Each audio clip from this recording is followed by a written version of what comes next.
Hello students, welcome to Ishwari Taniksha channel. Students, those who have not registered in KEA counseling for UG NEET 2024, a link is provided to you. So now you can apply.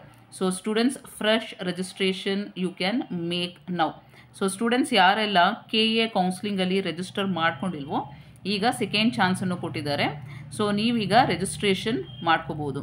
So what is the last date ಅಂತ ನೋಡೋದಾದರೆ, so last date is on 9th. So 9th last date ಆಗುತ್ತೆ and timing also ಕೊಟ್ಟಿದ್ದಾರೆ, that is 11:59 PM.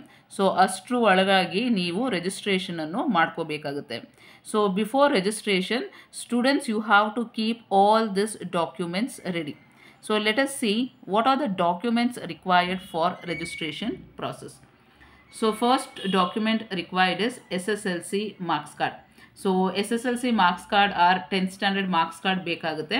So ಅದರಲ್ಲಿರೋ register number ಮತ್ತು date of ಬರ್ತನ್ನು ನೀವು enter ಮಾಡಬೇಕಾಗುತ್ತೆ.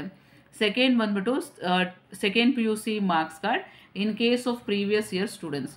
So ಈ ವರ್ಷ ಬಿಟ್ಟು ಬೇರೆ ಯಾವುದೇ ವರ್ಷ ನೀವು ಸೆಕೆಂಡ್ PUC ಕಂಪ್ಲೀಟ್ ಮಾಡಿದರೆ ನೀವು ಆ ಮಾರ್ಕ್ಸ್ ಕಾರ್ಡನ್ನು ಇಟ್ಕೋಬೇಕಾಗುತ್ತೆ. All the reservation certificates to enter RD number. So students RD number ನೀವು ಎಂಟರ್ ಮಾಡಬೇಕು. ಕ್ಯಾಸ್ಟ್ ಸರ್ಟಿಫಿಕೇಟು, ಇನ್ಕಮ್ ಸರ್ಟಿಫಿಕೇಟ್ ನಿಮ್ಮ ಹತ್ರ ಇದ್ದರೆ ಅದರಲ್ಲಿರೋ RD ನಂಬರನ್ನು ನೀವು ಎಂಟರ್ ಮಾಡಬೇಕಾಗುತ್ತೆ. So caste certificate it is only for Karnataka candidates for reservation quota. So if you are non Karnataka student then all this details are not required. So caste certificate ಎಲ್ಲ enter ಮಾಡೋ ಅವಶ್ಯಕತೆ ಇರಲ್ಲ for non Karnataka candidates. So ನೀವು Karnataka candidate ಆಗಿದ್ದರೆ ನೀವು category certificate ರೆಡಿಯಾಗಿ ಇಟ್ಕೊಳ್ಳಿ. ಅದರಲ್ಲಿರೋ RD ನಂಬರನ್ನು ನೀವು ಹಾಕಬೇಕಾಗುತ್ತೆ. ಮತ್ತು ಇನ್ಕಮ್ ಸರ್ಟಿಫಿಕೇಟು, ನಿಮ್ಮ ಹತ್ರ ನಾನ್ ಕ್ರೀಮಿ ಲೇಯರ್ ಇದ್ದರೆ ಆ ಸರ್ಟಿಫಿಕೇಟು, ಮತ್ತು ಹೈದ್ರಾಬಾದ್ ಕರ್ನಾಟಕ ರೀಜನ್ಗೆ ನೀವು ಬಿಲಾಂಗ್ ಆಗಿದ್ದರೆ, ಅಂದರೆ ನಿಮಗೆ ಯಾವ ಕ್ಯಾಟಗಿರಿಗೆ ನೀವು ಸೇರಿರ್ತೀವೋ ಆ ಎಲ್ಲ ಸರ್ಟಿಫಿಕೇಟನ್ನು ರೆಡಿಯಾಗಿ ಇಟ್ಕೋಬೇಕಾಗುತ್ತೆ, whichever you want to claim. Next details of studied in Karnataka.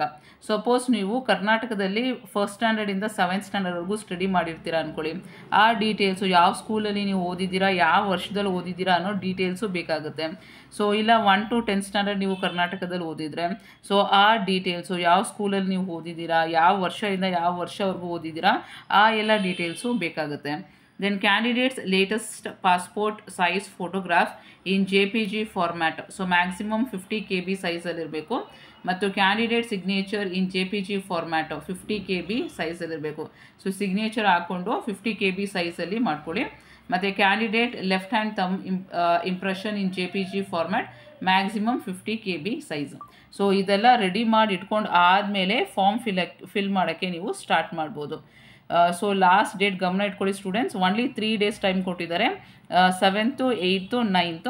So 9th ಬಂದ್ಬಿಟ್ಟು 11:59 PM ಎಂಡ್ ಆಗುತ್ತೆ. So I hope it is clear to you. I will meet you in the next video students. All the very best.